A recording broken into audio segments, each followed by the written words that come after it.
I am more than my environment.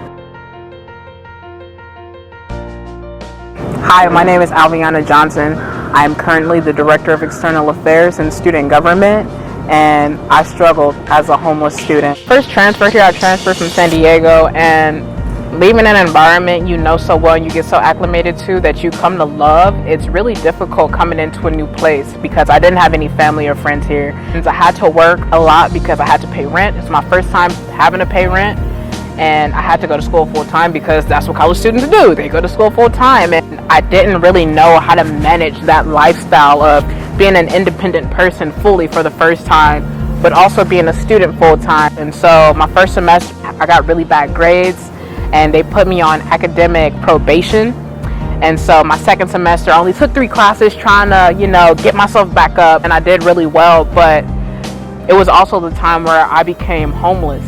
I slept in my car for 6 weeks. I thought this was a problem that I created, so I had to fix it. I would drive to a certain neighborhood because there was a cul-de-sac and no houses stayed in that cul-de-sac. It was a clear area, just brush and trees, and every once in a while I would go to that place just to get a good night's sleep. But an officer would come and knock on my window, and he would ask me like, hey, what's going on? Are you okay? And I'm like, yeah, I'm fine. I'm just trying to get some sleep. So he would suggest like, how about you go to a friend's house? I'm like, I don't have any friends. He was all like, you should go to a friend's house. I'm like, I don't have any friends. He was like, okay, go to a friend's house. I'm like, clearly you don't get it.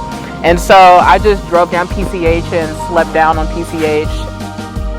This continued for weeks, literally, until it came to a point where one of my professors was like, Alviana, you're not doing good in classes. You haven't been turning in your work. And I was like, yeah, I understand. I know. And I ended up telling him my story of having the officer knock on my window.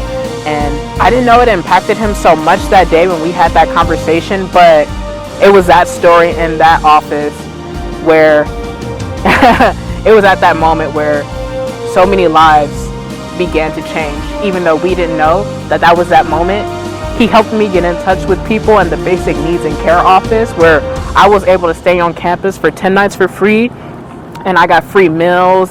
It was just sleeping in a bed for that first time after sleeping in my car for all those days and nights. It just felt so good. And it wasn't the comfort of actually staying in a stable place. It was a comfort that somebody was looking out for.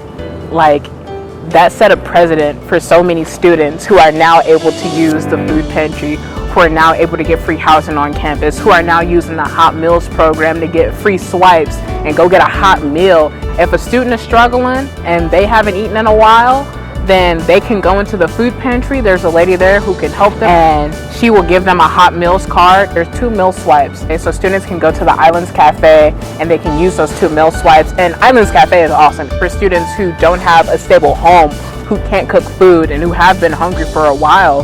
They need that hot meal. The people who help out the most are the people who struggle with that issue the most, which would be students, of course. And so on our campus, we do this thing where we allow students to donate 1 meal swipe at the beginning of the semester. And we were so successful this semester that students donated over 530 meal swipes, which is super awesome. So already students know about this cause, they care about this cause, and they care about each other enough to give meal swipes.